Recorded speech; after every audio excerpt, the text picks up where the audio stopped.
My name is Nick Lalani, and I was born in Uganda in a little town called Mbarara, which is west of Kampala, which is the capital city. I was born in 19th of February 1941. In my childhood, right up to the age of 17, was in Uganda. So I do speak Swahili uh, fairly well. Uh, and when I was a child, I went to, uh, perhaps you can ask me something and I can Oh, answer. sure. All right, so you had schooling in Uganda as a child. Yeah. Now, did you go to a established private school, or did you Okay, go? okay. So um, in Uganda at the time, well, in my town in Barara, you couldn't go to school till you were 6 because there were too many kids and there was only maybe one little school.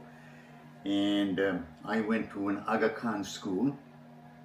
Aga Khan is the leader of the Shia Ismailis, and we sort of, Ismailis believe that we believe in what everybody else, no discrimination in it. So I went to school at the age of 6. I remember I was thrilled getting a slate, you know. There we learned some alphabet and all the things that children do. In the school, I remember, was a veranda, and it was open, and it was a portable blackboard, and there was a Hindu teacher who taught us.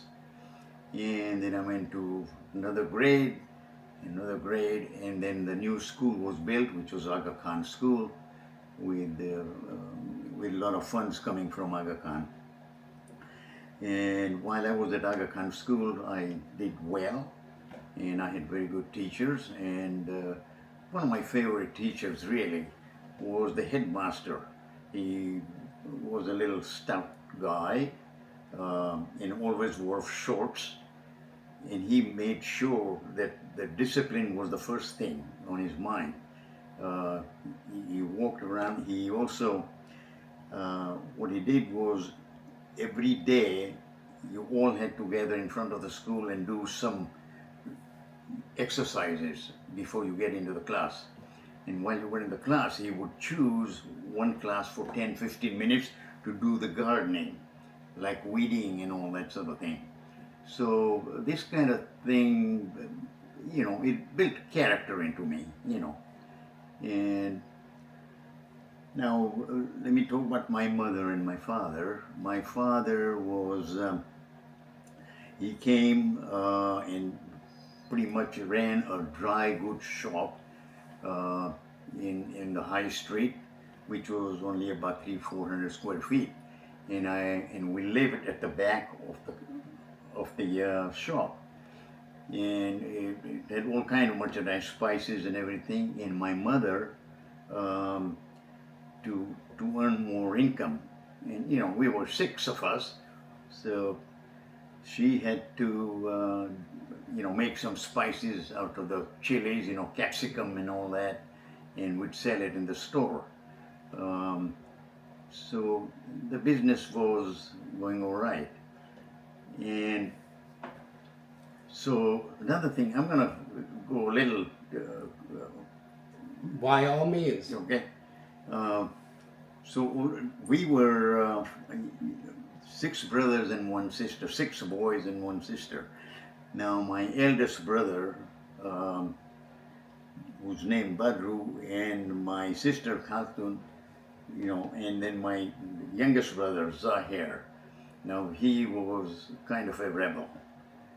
My oldest brother was a very, very intelligent man, and I sort of followed him, and he actually made sure that but that's in later years. But when I was about 6 or 7, I honestly do not remember where my brother slept. I have no idea, because we were in a cramped quarter, And then one day I came from school, and my oldest brother, whom I didn't know where he was flat on the floor and crying.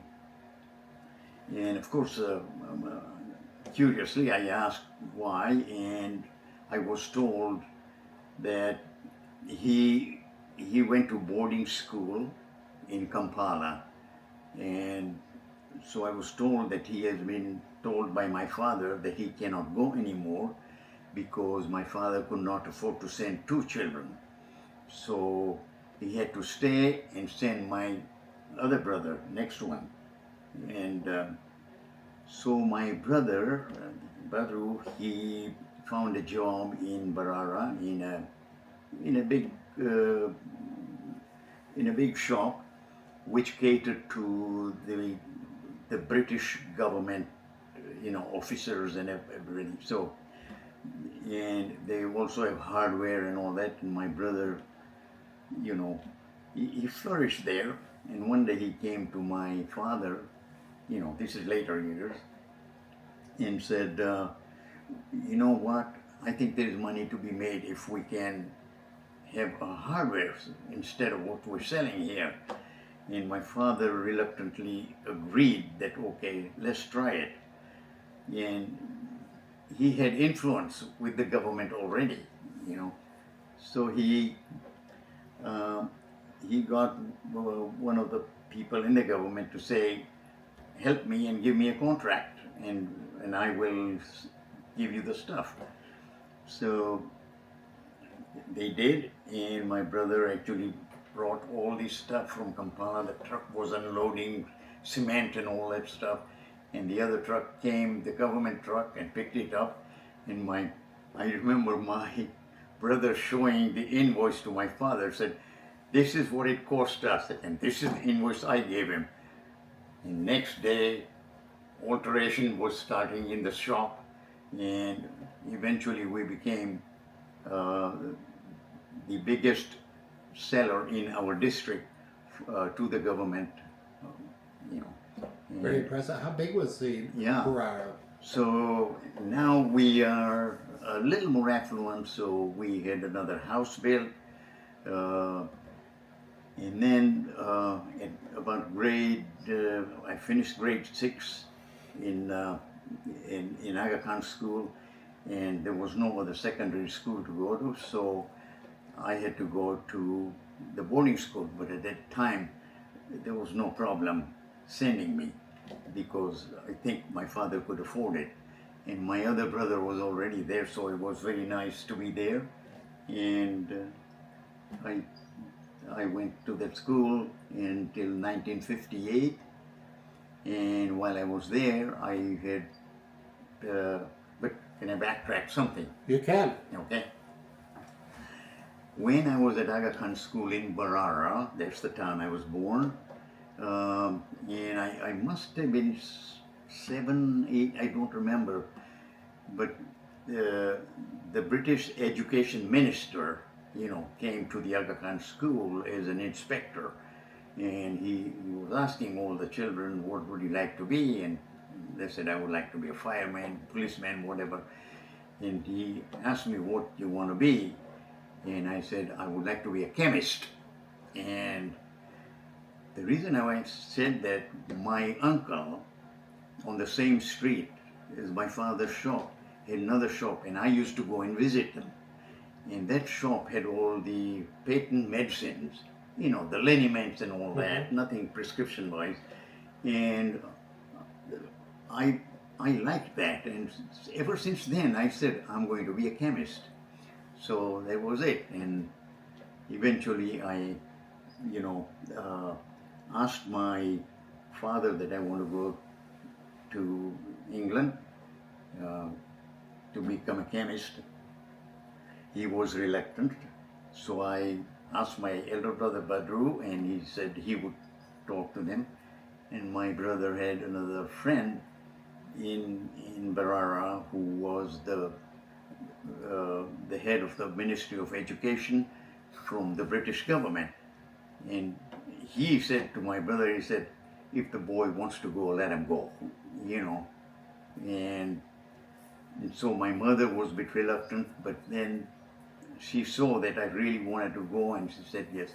So that's how it happened, and I decided, it's all in my book here, I decided, okay, I'm going to go. And my father actually didn't believe I would go, but I went without a school or anything, and just landed in London at Heathrow.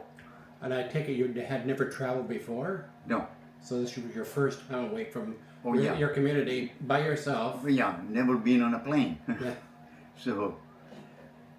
So I remember my mother crying, and and I was also in tears that I was leaving and going. And lucky for me that one of my uncles, he went to England quite often. He was in the city in Kampala, and he told me exactly what to do. Take a cab and go to Aga Khan Center. And Aga Khan had several centers in every big city. So I went, and of course I made my way to the cab, and I said, take me to the Aga Khan Center on 5 Palace Gate in London, in Kensington. And he took me there, and I had, some cash given to me. And I entered the Aga Khan Center, and there was this manager whose name was Mr. Tuti. And he said, are you alone here with nobody? I said, no, I just come alone. He said, why are you here? I said, I'm going to find a school to become a chemist. And he was a bit irked, and he said, no, you can't do that. Go back home and do it properly, And eventually he saw that I was not going to move, so he said, okay, let me take you up to your room, and it's going to be £2.10, whatever. And I went next day down to, explore London, and I knew there was a Ministry of Education for the African colonies. And I went there at Trafalgar Square, and the secretary said, okay, I will let you go in. I went in there, and this man who said, his name was Mr. Payne, and he said, where are you from? I said, I'm from Uganda. So he said, okay, what town in Uganda? I said, Barara.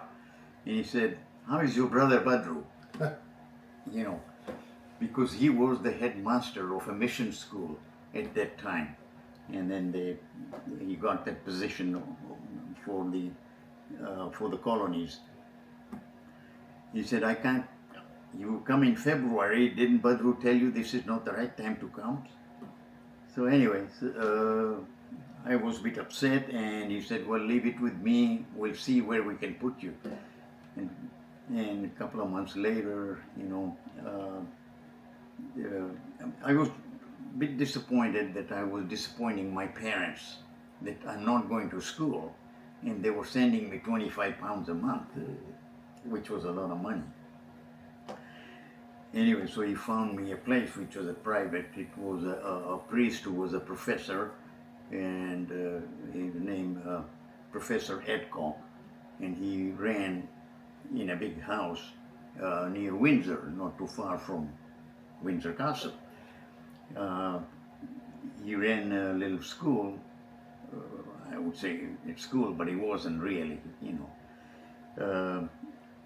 and I stayed there 2 or 3 months, and then Mr. Payne actually wrote me a letter that I have a place for you, and that was in Cardiff, Wales, where I did my A-level, it's all in here anyway, A-level, and I applied to the university for pharmacy, and I got into one of the School of Pharmacists in Sunderland, and I became a chemist 4 years later. 4 years later, yeah. And then I worked in London. While I was in the School of Pharmacy, I decided one day to go back to Cardiff because my cousin had arrived, and I went there.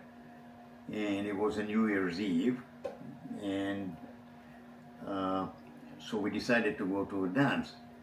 Now, there was a group of people arranged by the British Council from the different colleges to visit places in Wales one of the places was Cardiff, and one group was asked to go to this dance at, on New Year's Eve, where I was, and my wife was there. Your future wife. Yeah, so my future wife. So, she was dancing, and she was dancing with a tall Swiss guy, and I don't know why, but I went there and I said to the Swiss guy, I said, I want to dance with her. We could sort of interrupt it that in those days. And he was a tall man, he bowed and he said, okay. And then that's how I met Mary. She went to University of Wales, and she would come to London while I was working, while she was doing her zoology. And then we got married. No, backtrack. Then we decided one day that we wanted to go to US. This is Mary and I. We're not married. And so I went to US Embassy in London. And it's a process which is long, And they said, yeah, you can go, but we had to have all this done. And it was weeks and weeks and weeks. And kitty corner across from the US Embassy was a Canadian consulate. I went in there, and the receptionist, I said, I want to go to Canada. And she said, what's your profession? What do you do? I said, I'm a pharmacist. And she said, when do you want to go? That's it. In 2 days, I saw the doctor at the consulate, and they arranged everything for me. And then I came. Before that, I was interviewed in London for a job in Toronto. So I arrived in Toronto, and the vice president met me of the company. And he said, okay, we'll put you in a hotel, and next day I'll take you to your work. And so after breakfast, he said, okay, we're going. I said, fine, let's go. And I said, where exactly is it? And he said, that's Peterborough. So I said, wait a minute, my arrangement is that I would be in London and in Toronto. And he said, oh, don't worry about this. Peterborough is a suburb of Toronto. So we drove miles and miles, and he put me here at Towers Pharmacy, and I complained, and he put me in one of these hotels which wasn't very nice, so I moved myself into Empress Hotel at that time. Anyway, and then I didn't have a car, and in London we communicated, So the people here and people who were working at Towers, they were so kind. They would pick me up, bring me in, and all that. And I found the people so nice. So this vice president, whose name Mr. Iskov, he phoned me and he said, okay, I have a place for you in Toronto. I said, forget it, I'm not going anywhere. So that's how I'm here. And then coming back to Lakefield, while I was at Towers Pharmacy, my wife and I, and we got married, by the way, in Peterborough, all right? And we decided that, we should go on our own business.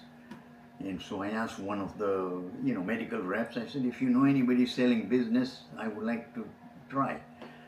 And one day this guy named Jim Coots, he came, he said, there is a gentleman in Lakefield who would like to sell. And I said, where's Lakefield? So he told me, and he arranged, and my wife and I, at that time, we already had a baby, a girl, Yasmin, and we went, and there was Mr. Cherry, and it was Village Pharmacy. Mm-hmm. And Mr. Cherry was a bit of an eccentric man, and he just wouldn't talk about the business. He said, oh, help me out, you're from. Mary and I went there for 4, 5, 6 weeks on Sundays, and finally he said, you want to buy this business? I said, yes. And he said, you got $25,000. And I was, and my wife is a bit quick, and she said, yes, we have. And he said, okay, then it's yours. We came out, and Mary said to me, you know what, calm down with your profession and with Mr. Petrie, who has helped us, we can get along. And she arranged all this, and that's how, yeah. Now, while in the first day of March in 1974, I took over the business, but Mr. Cherry and I somehow, unknowingly decided that we should tell everybody I was just an employee, because I wasn't sure I would be welcomed, I read that in your book. Were you concerned about people being prejudiced? Or? Yeah. Okay. See, well, what I thought that maybe but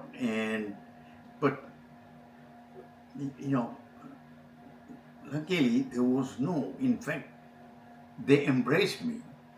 And Margaret Tanner, at that time, the Lakefield leader, she was a reporter, and she wrote a very good article about me, that this man is, with British manners and all that sort of thing, and my business started going up. And Michael, I want you to know there's no cleverness on my part. I seem to be at the right time, at the right place. Partially, but luck doesn't do everything for you. But in this town, Lakefield was pretty small, and people used to go all the way to towers and everywhere to get their stuff. And if you remember, there was an oil embargo after 1967 war, and so the gas prices went up, so the people stayed. And at that time, I decided to go IDA, so it was a franchise kind of thing, and flyers and everything, and my business started going up. And another luck, that is a luck. Another luck was the representative from the ministry of the health came over and said to all the area pharmacists that there is going to be a meeting, and I have some news for you. If you agree, we all went there.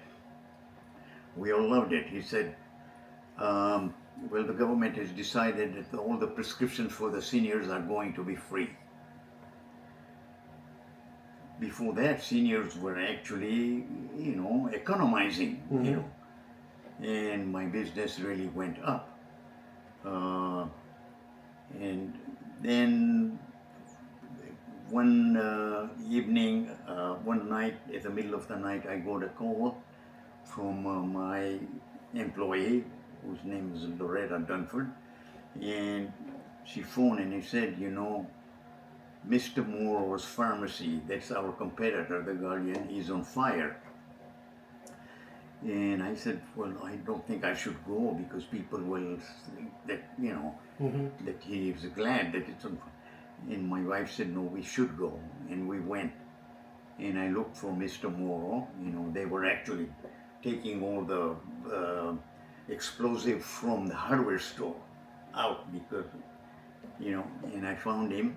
And at that time, CIBC manager had opened his doors because it was minus 25 degrees. And so I said to Mr. Moore, let's go in there and talk. And I did what I had to do. I said, look, I'm going to help you. And he said, but it'll be a while before I get into the business. I said, no, we will have the computer set up, and Toronto people will come. And I will make sure that your customers go into one place and my customers go into another place, and you will have your customers and I will do all the work. And he was very grateful. And 4 weeks later he called me for coffee and he said, I'm going to build a new building, which is the building now. And it's going to take 6 months. I said, whatever it takes, I'll do it. And I did it. I think I did the right thing, you know. You certainly did something a lot of people wouldn't have. Yeah. But, you know, and I thought that was... I think I got a lot of PR out of that. But, you know, so that was the fire part. And then when he he decided to retire. And he said to me, look, I'm not going to ask anybody. You're the first one. If you want to buy the business, it's yours before I go anywhere else. So I said, my wife is a bit of a financier, you know. And so I said, well, you'll have to talk to my wife for the finances. And they talked for weeks, 2 weeks. And then we bought the business, and where my pharmacy was, originally on 42 Queen Street, where there is Salon Sorella now. Mm-hmm. And we moved over, and before that my wife had bought the adjacent business, which was some kind of a dime and something. Oh yeah, it was Ryan's Yeah. store, 5 and 10 cent store. So she bought the building because he Yeah. wanted to get out of the business. So we broke the wall and made it into a big store, and that was it. So everything was going well. There were 6 doctors, and everybody was being helped.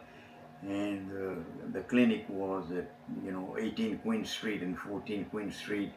And I think the government wasn't paying these doctors so well, so they decided to, one by one, decided to go and become hospitalists.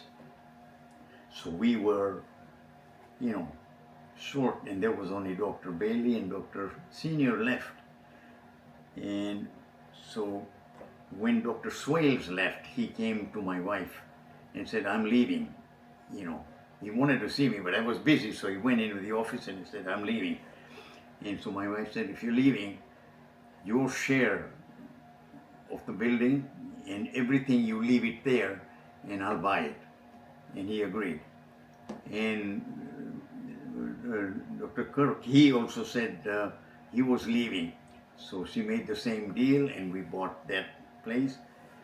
And of course, we couldn't find the doctors. Anyway, so we turned that into a day clinic because people really needed, and we were financing it. And we decided that, look, we have to have a new building built, and decided to make a foundation. But before that, I started having breakfast meeting with Carl Moher and Mary Smith and Glenda Newson. And we would meet every Friday and just talk, And then we decided, okay, let's form a foundation. But we didn't know what to do.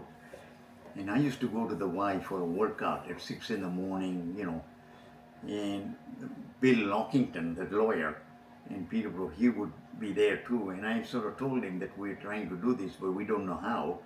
And he said, don't worry about it, I'll help you. And he came with documents a week or 2 later and said, here you are, that's your foundation, you're the president, your wife is the secretary, you have to find a treasurer. I came home, I told Mary, and then I went to work. And I said, okay, let me get going here. I walked over to Carl Moher, and he'll tell you. I said, Carl, don't ask questions, just sign. And he signed and put it back into the envelope. And then I told him what it was, and he said, I'll do it. I went to Ross Bledsoe, and I said, just say yes, Ross. And he said, yes to what? I said, we're about to do something good for the village. And he said, okay, I'll do it, whatever it is. And then I told him. And that's how we all gathered. And Dr. Bruce Gibson became the chair. And let me tell you, and I don't mind if people see this, I didn't like Bruce in the beginning as a chair because he was too pushy. But I started appreciating him, and I said, man, if there is anybody here who can get this thing going, I have the vision, but this is the guy, And he really did. And foundation was formed, and of course the council, in Bridgenorth, Ron Millen was against it and said all kinds of nasty things, I think. And then came Durodummer people, and they were like, we went to their meeting, and to come out of that meeting was a joy, absolute joy. They would say anything else we can do. And then Tony Ambler had the land where the Morton Medical Center is, and he donated it. And the foundation was going on well, and the money was coming in, and they said, but we need a little exposure on the front of the village. So I approached my wife. She had 42 Queen Street with Salon Sorella. That was her building, and it was vacant. It was going vacant about a week before, and she was looking for a new tenant. I asked if they want, to use this, and she said, "Okay, I'll pay the utilities, and they can use this for 2 or 3 months. I have no problem." 2 months went by, and 3 months, and a year later, and she said, "I can't stop people not renting this, so we'll have to do something." So we won, but I think we collected, and of course the exposure, and 40 volunteers. I mean, they were dedicated people. So I may take the credit, but it is the people who have done the things here. Well, I just had the vision, that's all.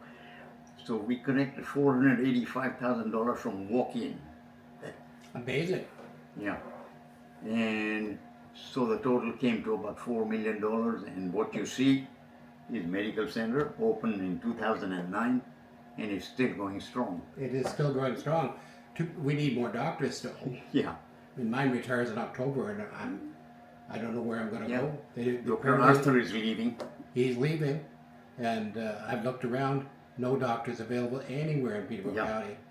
So, anyway, they're approaching the Dave Smith to do something. I don't know. I am out of it. So, now, how this book came about. Yes.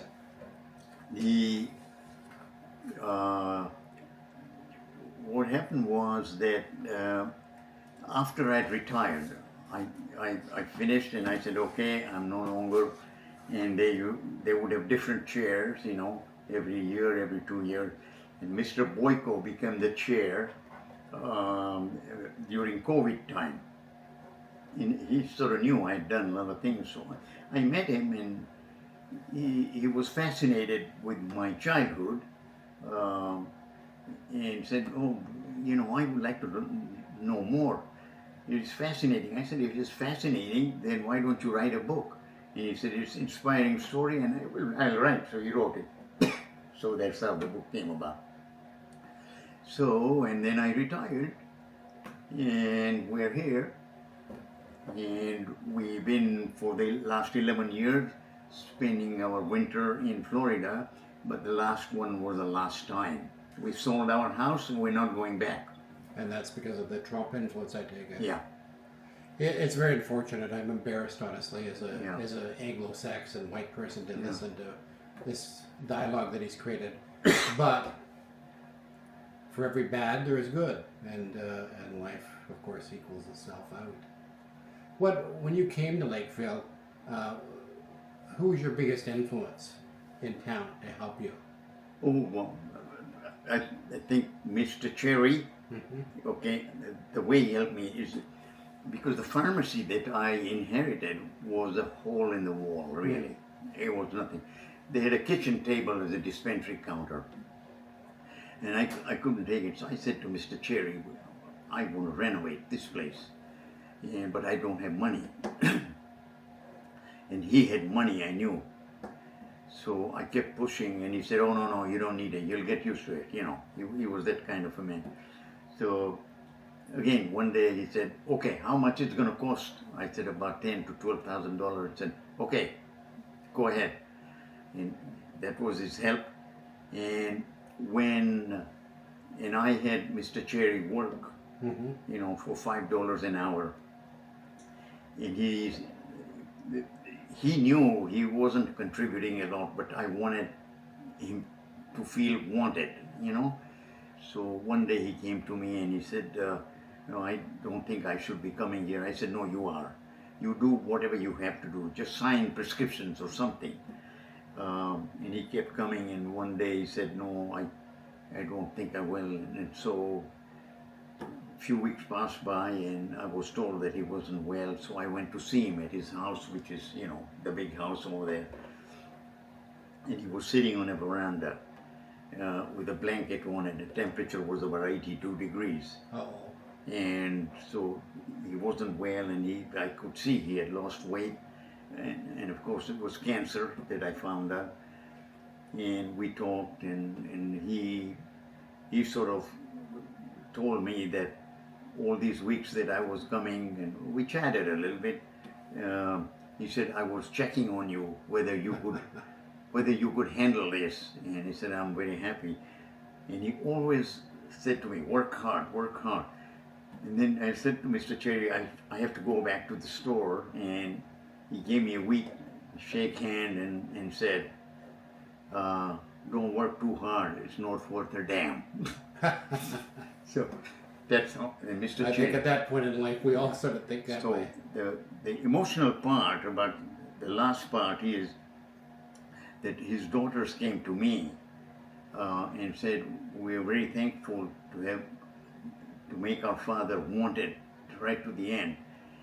And it was his wish, he died, and it was his wish that all his books be given to you, and his certificate, which is still there in the store, and that he wants you to be the pallbearer. Oh. I mean, I could cry. It's quite an honor. And that was Mr. Cherry. You seem to have the ability to just relate to people.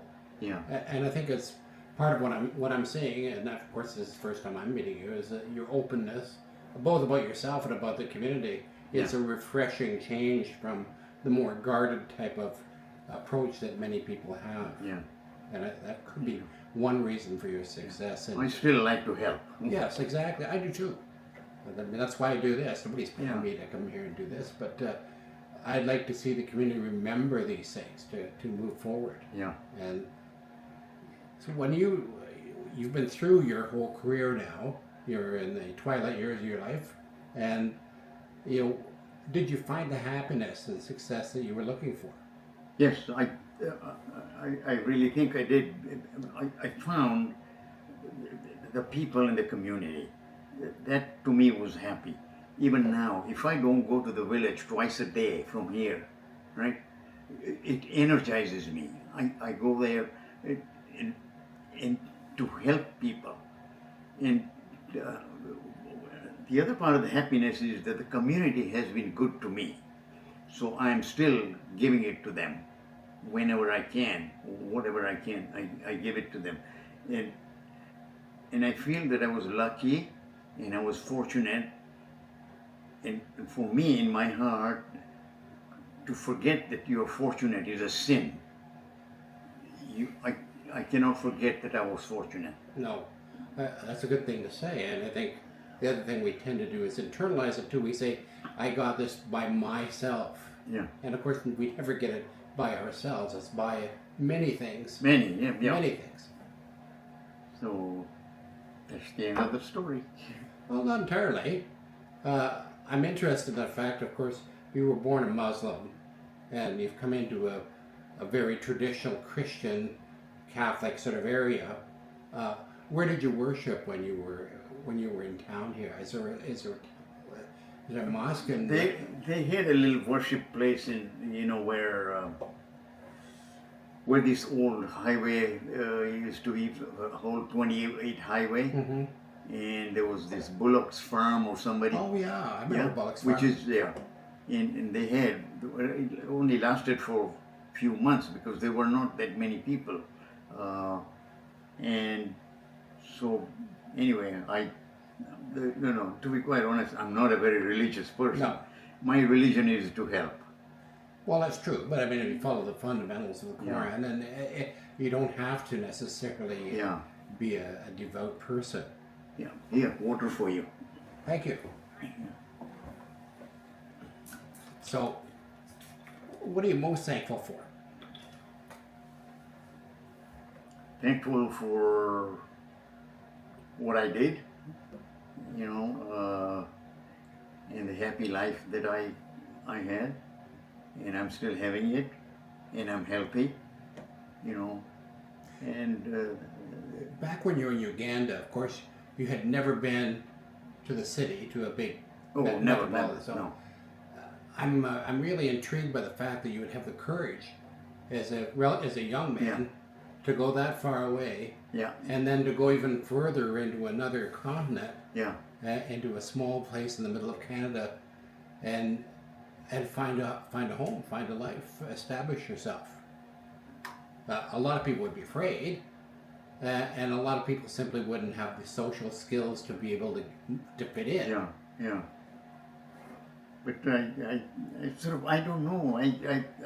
I might have had a little bit of a courage, to go and try to find the tube stations and how the tubes worked and all that, and I probably got fascinated, and that kept me going. And in the school, I made a lot of friends there, and it's all happy. And I met Mary, and we did a lot of, all what young people do in London. Nice, foolish, everything. I know. We're all young ones. So we did all that, Your family stayed behind in Uganda, though. Oh yeah.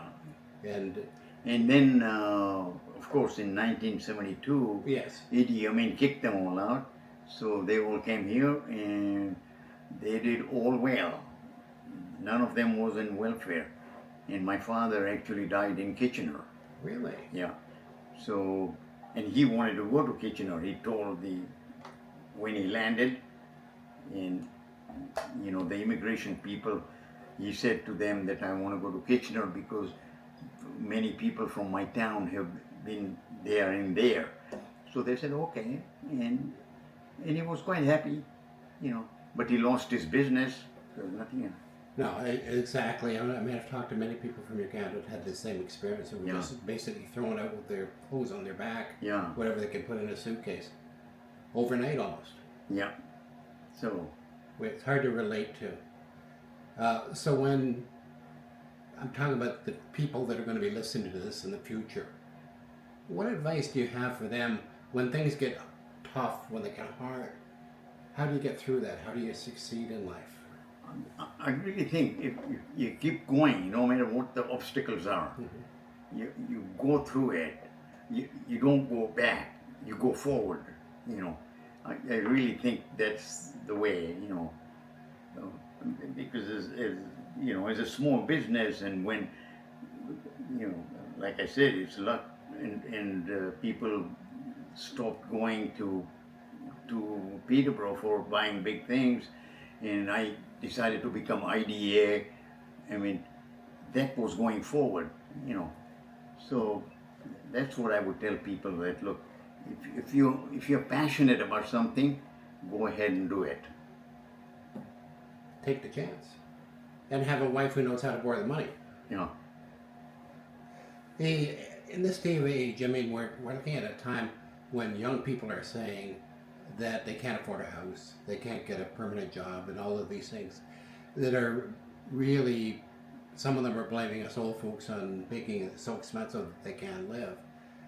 What advice would you have for young people to succeed in life today? I am totally baffled about that myself, because I was telling my wife a couple of years ago, I said, I don't know how young people can afford to buy a house like we did. I really don't have the answer. I don't have the answer. It is very, very difficult. See, now I'm lucky that my two kids, that I can help. Mind you, they've got good profession, but I can help them, to buy a house, So there's no easy answer, I suppose, Yeah, other than, don't lose faith in life, don't give up on life. that's right. Don't give up. So, what's the number one thing that, and I think you've touched on it before, that you like or you love about Lakefield and your experience here? Oh, totally. The people, the village is so exciting. In fact, when I was speaking to groups, about the medications and all that, and I've spoken to a lot of them, I always used to say, I said, this is the second best place in Ontario or in Canada, and if you find the first best, let's all move there. Because really, I enjoy Lakefield so much. I mean, even going to a hardware store or whatever, and it's the people. They're all smiling. Here is an example. You see people from Toronto. You see them, right? Yeah. As soon as they enter in this area, smile comes into them. You see them in Toronto, they're not smiling. No, in Toronto, everybody avoids eye contact. Yeah. They look up briefly so they don't run into you, Exactly. but then they walk past you looking Yeah. away. And you don't see that in No. Lakefield. People actually speak to you. Yeah. So I guess we're done, eh? Oh, we are done.